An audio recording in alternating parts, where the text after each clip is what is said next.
الحمد لله رب العالمين والصلاة والسلام على أشرف الأنبياء والمرسلين صلى الله عليه وعلى آله وأصحابه أجمعين. اللهم انفعنا بما علمتنا وعلمنا ما ينفعنا وزدنا علما. اللهم نور قلوبنا بالقرآن وزين أخلاقنا بالقرآن. اللهم اجعلنا من أهل القرآن الذين هم أهلك وخاستك. السلام عليكم ورحمة الله وبركاته. And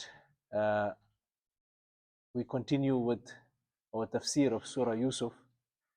Before we go into the tafsir, let us just renew our intention. Firstly, we are here for the pleasure of Allah subhanahu wa ta'ala. Secondly, we are here to engage with the Mubarak Quran, the blessed Quran Majid, with an intention that we learn and we benefit and we understand this beautiful message that Allah subhanahu wa ta'ala has sent down to us. One is for us to understand the translation, the literal translation, and two is for us to understand the deeper meanings of the Quran, which is the science of Tafseer.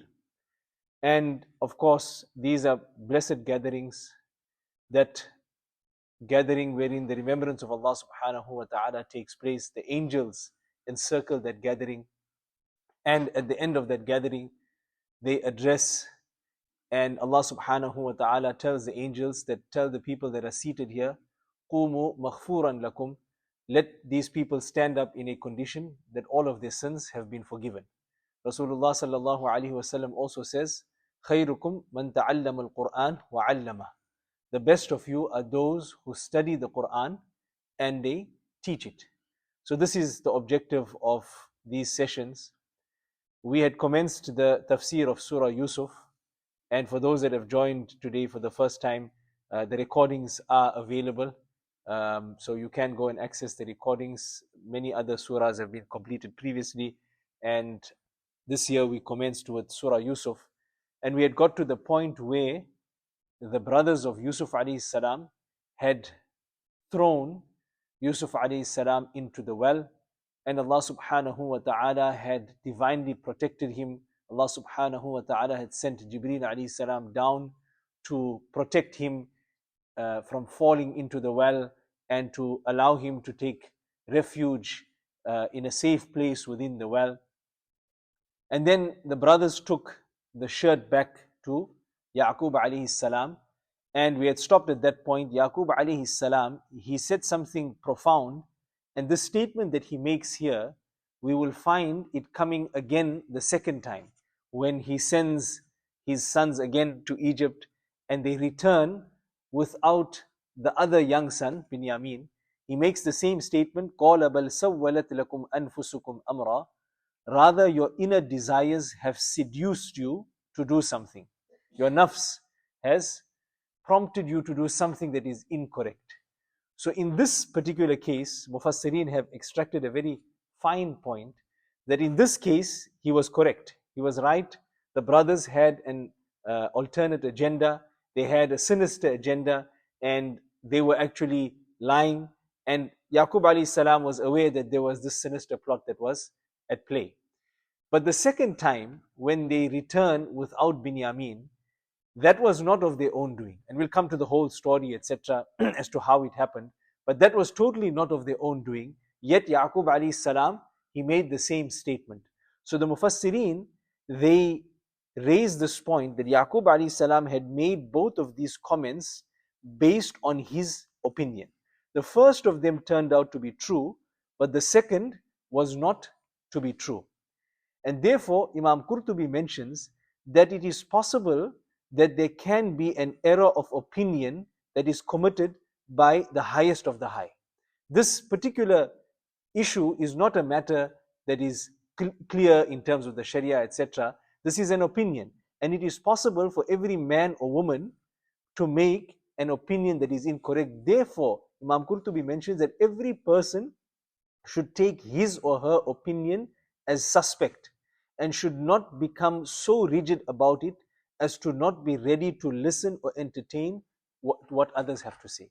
Therefore, the lesson that we have here is that when it comes to our opinions, and again, sometimes it's in our families as well, particularly as fathers, we have an opinion, and sometimes it may not necessarily be the correct opinion. We should be open, we should consult, whether it's with our families, whether it is with our children, whether it is in our businesses, etc.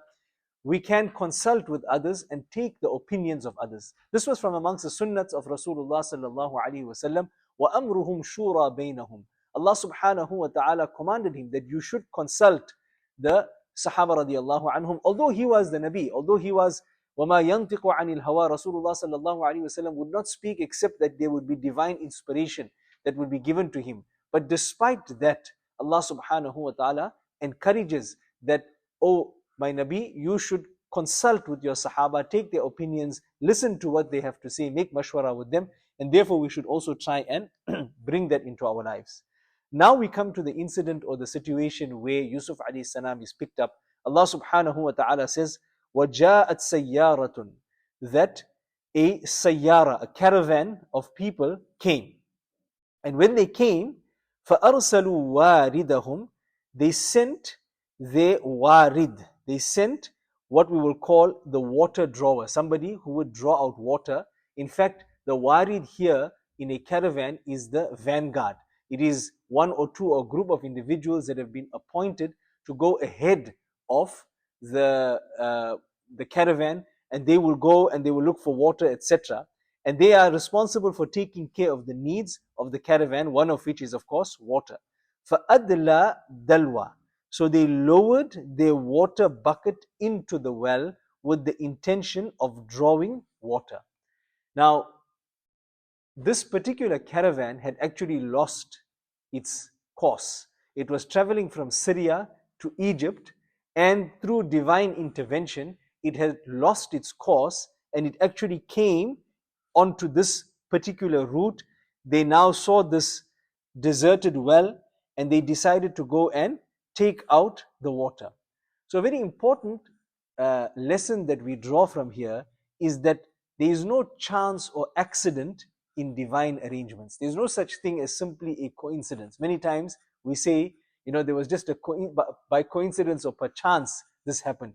Everything is part of the divine arrangement of Allah subhanahu wa ta'ala. Here Allah subhanahu wa ta'ala is causing this caravan to go off course so that it can go and pick up Yusuf alayhi salam from this difficult situation. Remember, his brothers had thrown him into here, and they said that one of two things will happen. Either somebody will pick him up and take him away, or there's many different types of animals and creatures in the well. Something will bite him, something will kill him, and then you will be rid of him, but you won't have his blood on your hands. So Allah subhanahu wa ta'ala, He then,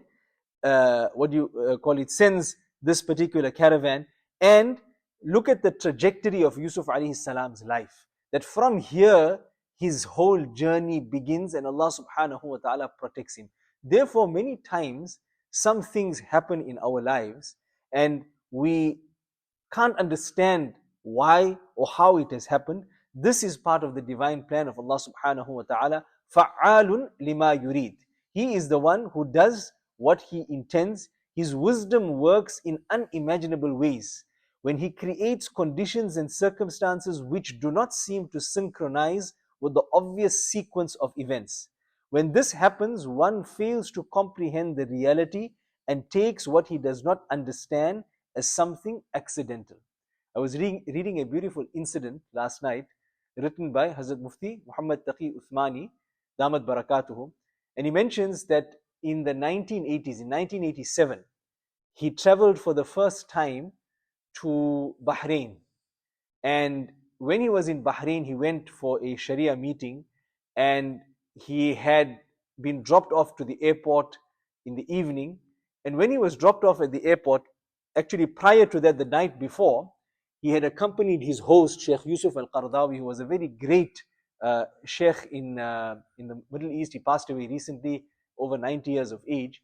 So that he was meeting with him, and they happened to go to a program that Yusuf al-Qaradawi, Sheikh Yusuf al-Qaradawi was going to host, or he was going to give in the main masjid in Bahrain. So when they went to the program, Sheikh Yusuf al-Qaradawi said to Mufti Taqi Uthmani, now bear in mind, he was a very young person, or much younger at that point in time. He must have been in his 30s or 40s. Sheikh Yusuf al-Qaradawi says to him that, I want you to address the people. And he was an Indian, Pakistani scholar. Arabic was not his first language. He said, this was the first time that I actually addressed an Arab crowd in Arabic. And I made dua to Allah subhanahu wa ta'ala and he addressed them, etc. And then Sheikh Yusuf al-Qaradawi continued with his talk. Nevertheless, the next night he comes to the airport and his flight, according to him, was supposed to be at 10 p.m. So he arrived at the airport at 8 p.m., 2 hours earlier, and he gets to the counter and he presents his ticket. And the person says to him that, you know what, your flight is already departed. So he says that, how is it possible that my flight is departed? I'm supposed to be going at 10 p.m. Here, look at my ticket, it's 10 p.m. So the person says, he takes up the ticket and he says, see, the ticket here says the flight is departing at 2000 hours. Now Mufti Taqi Uthmani, he said it was his mistake. He wasn't very familiar at that point in time with this manner of writing the time. And he assumed that 2000 hours meant 10 p.m. He assumed incorrectly that it meant 10 p.m. And this person said, no, 2000 hours means 8 o'clock. Your flight has just departed. So he said, now I was like absolutely perturbed. It's as if the ground had fallen way beneath me, because he says this was the time before cell phones, so there was no way to contact anybody. I only had the number of the bank that I was attending the meeting at, and they had obviously closed. It was the night, right? And he said that I didn't even have any foreign currency in my pocket, any coins to use a payphone. Even if I could have phoned somebody, I didn't have enough currency in my pocket. And in addition to that, I didn't have enough money on me to go and rent a night's accommodation at the hotel. So I went to the side and he writes that this was a time when Bahrain airport was very old. There wasn't even any seating place. If you remember the old Jeddah airport, there was maybe 1 or 2 chairs in one part of the airport. Other than that, you had to stand. So he says, I'm standing there and somebody comes past me and says, Sheikh, you look very perturbed. What's going on? So he says, I explained the situation to him. This is what happened to me, etc. So the person says, look, I'm an employee of Gulf Air. Give me your passport and your ticket. I will go and see what I can do for you. So he says, now I'm even more perturbed, because he says, if I have to give him my passport and my ticket and he doesn't come back, then I'm really done for. That's it. I've got no other way of moving out here. And he says, in this condition, this person now perceives that, you know what, I'm a little bit perturbed. So I ask him that, you know, how do you know me?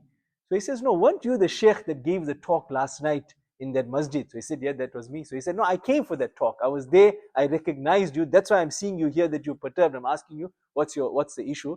I'm an employee of Gulf Air, and I'll take your passport. I'll take your ticket. Let me see if I can get you onto the next flight.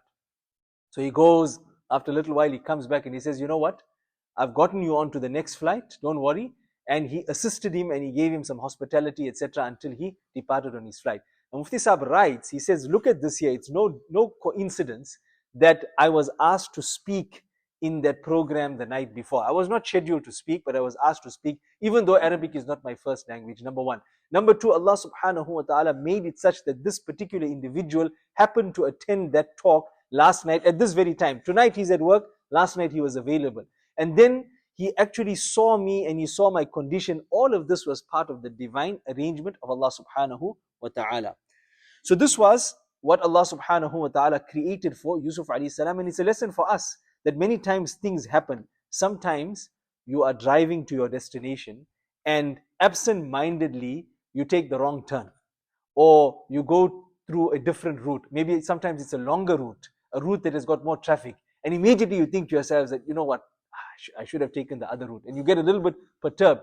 Understand that this is from the side of Allah subhanahu wa ta'ala, especially if it is something that was done absent-mindedly. Sometimes Allah subhanahu wa ta'ala is creating this condition to protect you from something worse, an accident. Allah subhanahu wa ta'ala protect each and every one of us. But this is part of the divine arrangement of Allah subhanahu wa ta'ala.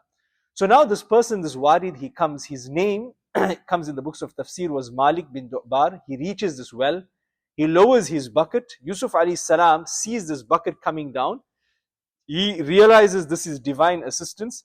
He grabs hold of the rope, and as the bucket comes up, there's no water, but the person sees the shining face of somebody who has this exceptional beauty and this nur and spiritual excellence. And when he sees him, Quran mentions what is the response. The response is, he mentions that قَالَ يَا بُشْرَى هَذَا غُلَامٌ. He exclaims that, something amazing, what good news, here is a boy, right?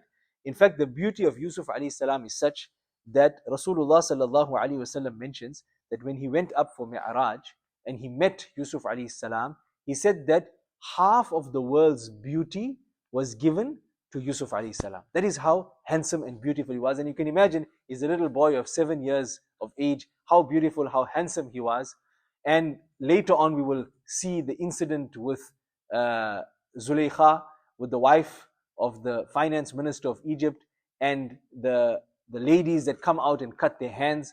Our mother Aisha radiallahu anha says a beautiful hadith. She says that the companions of Zulaykha, when they saw Yusuf alayhi salam, they cut their hands. If they had to see the beauty of Nabi sallallahu alayhi wasallam, they would have cut their hearts. They would have cut their hearts.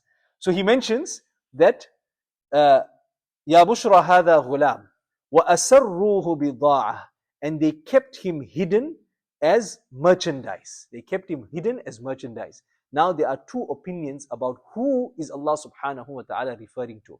One opinion is that he's referring to this individual Malik, the Warid, the person that was the water carrier. He kept him hidden as merchandise, meaning that he didn't inform the rest of the caravan that I have this boy. He knew that he'd be able to sell him when he gets to Egypt, and he didn't want to share the profits with anybody else. So وَأَسَرُّهُ بِضَاعَةٍ, he kept him hidden as merchandise. The other opinion is that the brothers of Yusuf alayhi salam, every day, we mentioned last week that Yahuda, one of the brothers, used to carry food to Sayyidina Yusuf alayhi salam whilst he was in the well. On the third day, when he did not find him there, he returned to his brothers and he told them about it. So they went and they made some investigations and they found the people of the caravan. So they said to him, or they said to them, that this boy is our slave. He has escaped and you have done something bad by detaining him in your possession. So Malik bin Du'bar and his companions were scared because they did not want to be taken as thieves. Therefore, they started to make a deal to purchase Yusuf alayhi salam from his brothers, thinking that he was their slaves. So they made this arrangement with him, and it is mentioned that in some of the books of Tafseer that they purchased him for approximately 20 dirhams, and they split the 20 dirhams amongst the 10 of them. Each of them got 2 dirhams. Allah subhanahu wa ta'ala knows best. So here Allah subhanahu wa ta'ala is telling us that they hid him as merchandise. Wallahu alimun bima ya'malun. Whereas Allah subhanahu wa ta'ala was well aware of what they were doing. So here this particular verse, Wallahu alimun bima ya'malun, Ibn Kathir rahimahullah mentions that this is also an element of guidance for Rasulullah sallallahu alaihi wasallam, because Rasulullah sallallahu alaihi wasallam was experiencing a lot of difficulty, a lot of persecution, a lot of harm that was being caused to him by the Quraysh and the Mushrikeen and the Kuffar. And outwardly a person could ask the question that, well, if Allah subhanahu wa ta'ala is well aware of everything, which he is, of course, that is our aqidah, that is our belief, if he will, he could change everything and everything would turn out in a positive way. Everything would work out how it should. But wisdom demanded that Allah subhanahu wa ta'ala made it in this way, that a person, Nabi sallallahu alayhi wasallam, will have to traverse different paths before success comes. Yusuf alayhi salam had to traverse this path of difficulty before ultimately he was given such a high position in Egypt, where he became the finance minister himself. And because of his beautiful akhlaq, because of the wisdom that Allah subhanahu wa ta'ala gave to him, he created economic and social prosperity in Egypt at the time. So this Wallahu alimun bima ya'malun is a means of advice, guidance and consolation to Rasulullah sallallahu alaihi wasallam, and also for us sitting here today, that there's many things that are happening out in the world.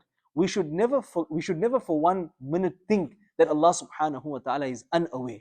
Allah subhanahu wa ta'ala is well aware of everything that is happening. Yes, we will do everything to the best of our ability. It doesn't mean that we sit back and we say, well, if Allah subhanahu wa ta'ala is well aware, we can relax. That is the incorrect understanding. Tawakkul demands, trust in Allah subhanahu wa ta'ala demands that we make use of the means to its full extent. A person is protecting himself at home. Allah subhanahu wa ta'ala protect each and every one of us from intruders, from burglars. He puts all the measures in place. He puts the alarm, he puts the electric fence, he puts the beams, he puts the burglar guards, he puts the gates, etc. After that, he hands his matter over to Allah subhanahu wa ta'ala. And whatever Allah subhanahu wa ta'ala causes to happen, that is part of the plan of Allah subhanahu wa ta'ala. وَشَرَوْهُ بِثَمَنٍ بَخْسٍ دَرَاهِمَ مَعْدُودَةٍ. And they sold him for a paltry price, for a few silver coins, and وَكَانُوا مِنَ الزَّاهِدِينَ. They were disinterested in him. Now, look at the beauty of the Arabic language. Who are we talking about? وَشَرَوْهُ بِثَمَنٍ بَخْسٍ دَرَاهِمَ مَعْدُودَةٍ. This word shira can refer to both the purchaser and the seller. So it can refer to the purchaser and the seller. So from the selling point, if we take the second opinion that it was the brothers that sold him, right? Then we look at it and say that they sold him for a paltry price. And if we look at it from the perspective of the caravan, they bought him for a paltry price. In fact, when we use this word, darahima ma'duda, another hidden aspect that Imam Qurtubi brings out here is that the Arab traders would transact deals involving big amounts by weight. They would not use it by number, by weight. So we're selling this whole pile of dates, we'll work out the weight and we will carry out the transaction in weight. We will not say there's 100 dates here or 1,000 dates here or 5,000 dates here. We would use it as 10 kilos of dates, 20 kilos of dates, etc. They would only use numbers for an amount that is less than 40. So a very small amount when it's less than 40, which indicates here that the amount that Yusuf alayhi salam was sold for in this transaction was less than 40 dirhams. Therefore, some of the Mufassirin say it was 40 dirhams, others say it was 20 dirhams, others say 22 dirhams. Allah subhanahu wa ta'ala knows best. But what we do know is that it was a very small price. And then Allah subhanahu wa ta'ala says, وَكَانُوا فِيهِ مِنَ الزَّاهِدِينَ, that they were disinterested in him. This word zahidin is the plural of zahid, which comes from the word zuhad, which means indifference. It means being disinterested in something. Normally, when we use it, it refers to being disinterested in wealth and property. A zahid, one who has zuhad, in English translation is an ascetic, somebody who has no real interest in the world. So what they're saying here is that the brothers were not really interested in the money in this transaction. They were not selling him. He was probably worth far more than this, which actually happened later on when he was sold in Egypt. He was worth far more than what they sold him for. The real objective was to get rid of Yusuf alayhi salam from the embrace of their father. That was the real objective. Therefore, Allah subhanahu wa ta'ala says that they were disinterested. In fact, it is mentioned that they accompanied this caravan as it was going on the road. And they said to the caravan, they wanted to make sure that Yusuf alayhi salam doesn't have any interaction and suddenly comes back to their father, etc. So they said to the people in the caravan that, you know what, make sure that you look after this person because he has a habit of running away. He has a habit of running away, so better that you tie him up and chain him up so that he won't run away and you will not lose what you have purchased. So in this way, they tied him up and they carried him all the way to Egypt. And now when they reach Egypt, Allah subhanahu wa ta'ala, and again here we see the beauty of the Quran, we don't hear about the details of this journey. How did he go? What happened to him? How long was the journey? What were the conditions of the journey? That at this point is not relevant to what Allah subhanahu wa ta'ala is highlighting to us. We move all the way now to Egypt and the transaction is actually taking place. Here it is mentioned that Yusuf alayhi salam, when they brought him to Egypt, then they began to sell him in the market and people began to bid for him, and they would bid for him based on his weight. So I will pay you his weight in gold, I will pay you his weight in silver, his weight in musk, his weight in rose, etc. And eventually Allah subhanahu wa ta'ala made it such that the highest authority, one of the highest authorities in Egypt, the finance minister of Egypt, he was the one, it is mentioned that his name was either Qitfir or Itfir. And the king of Egypt at that time was Ruyyan bin Usaid, who was an Amalekite, and he later embraced Islam at the hands of Sayyidina Yusuf alayhi salam, and he passed away as a Muslim. He passed away as a believer during the lifetime of Sayyidina Yusuf alayhi salam. However, his finance minister, he purchased Yusuf alayhi salam, and he said to his wife, وَقَالَ الَّذِي اشْتَرَاهُ مِن مِصْرَ لِامْرَأَتِهِ أَكْرِمِي مَثْوَايَ. And the one who bought him from Egypt said to his wife, make his stay graceful. عَسَىٰ أَن يَنْفَعَنَا أَوْ نَتَّخِذَهُ وَلَدًا. Perhaps he may benefit us, or we may take him as a son. وَكَذَلِكَ مَكَّنَّا لِيُوسُفَ. And in this way, Allah subhanahu wa ta'ala says, we established Yusuf fil ard, on the earth. It is mentioned that in history, there were three people who had an ability to look at the face of somebody and recognize their potential. One was the Aziz, the finance minister of Egypt, who saw Yusuf alayhi salam, he recognized his potential and he made this deal. The second was the daughter of Shu'aib alayhi salam, when she met Musa alayhi salam, and she said to her father, Ya abati istajir inna khayra man istajarat al-qawiyyu al-amin. After engaging with Musa alayhi salam and seeing how helpful he was, she said to her father that why don't you hire him, because he is very strong and he is very trustworthy. Although she had a very brief interaction with him, so that was the second one. And the third one, according to Ibn Kathir, was Abu Bakr radiallahu an, who recognized the potential of Umar radiallahu an and appointed him as the Khalifa after he passed away. And we know what the Islamic Empire achieved during the reign of Umar radiallahu an. So the finance minister says that be good to him, and this is how Allah subhanahu wa ta'ala says that we established him on the earth, وَلِنُعَلِّمَهُ مِن تَأْوِيلِ الْأَحَادِيثِ, so that we could teach him the interpretation of events. One of the unique aspects of Yusuf alayhi salam is that he had the knowledge of the science of interpreting dreams. So this was one of the things that Allah subhanahu wa ta'ala taught him. وَاللَّهُ غَالِبٌ عَلَىٰ أَمْرِ. Allah subhanahu wa ta'ala is powerful in enforcing his command. وَلَكِنَّ أَكْثَرَ النَّاسِ لَا يَعْلَمُونَ. But most people do not know. So Allah subhanahu wa ta'ala is always going to be dominant. We don't know how Allah subhanahu wa ta'ala chooses to do what he does, but he has a system, he has a plan, and we are seeing from here that Allah subhanahu wa ta'ala carried out this plan. Later on now, Allah subhanahu wa ta'ala says that وَلَمَّا بَلَغَ أَشُدَّهُ آتَيْنَاهُ حُكْمًا وَعِلْمًا. And when he reached the prime of his age, we gave him wisdom and knowledge. We gave him wisdom and knowledge. What does this mean? We made him a Nabi. How long did it take for him to reach that? Ulama mentioned that it was either around 33 years of age or 40 years of age when Allah subhanahu wa ta'ala blessed him with this knowledge. So we see he started off this journey at 7 years old, and slowly he went through all these difficulties and trials, etc. And eventually Allah subhanahu wa ta'ala blesses him with this many years later. And what does Allah subhanahu wa ta'ala say?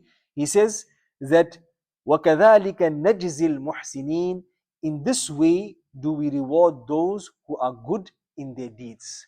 Ulama explained that Yusuf alayhi salam was pious. Yusuf alayhi salam was honest. Yusuf alayhi salam had taqwa, fearing Allah subhanahu wa ta'ala. Therefore Allah subhanahu wa ta'ala rewarded him with this type of good. And then Mufassirin explained that anybody who has these qualities, anybody who does good, Allah subhanahu wa ta'ala will always take care of them. Sometimes it might outwardly seem that they are going through some difficulty, but Allah subhanahu wa ta'ala will always take care of them.